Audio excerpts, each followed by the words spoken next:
Wow wow, আমরা এখন আছি ফ্রেশ সিমেন্টের ফ্যাক্টরির কাছে। 60 কিলো অলমোস্ট চলে আসছে, আর 30 কিলো আছে ঢাকা। নন স্টপ যাইতেছি।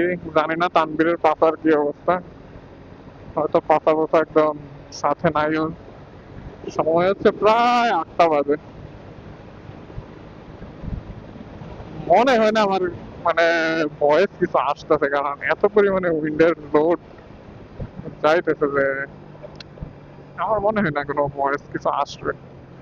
তাও বলতেছি আর কি। হম, এই জায়গার মধ্যে পুলিশ থাকে, সাবধানে যাইতে হবে।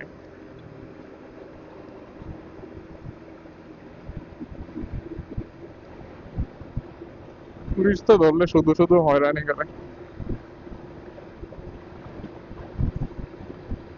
বুঝলাম না, তুই ক্যামেরা আছে এই কারণে পুলিশ টুলিশ দেখতেছি না নাকি? অন্য দিন তো বারবার ধরে, মামলা দেওয়ার চেষ্টা করে।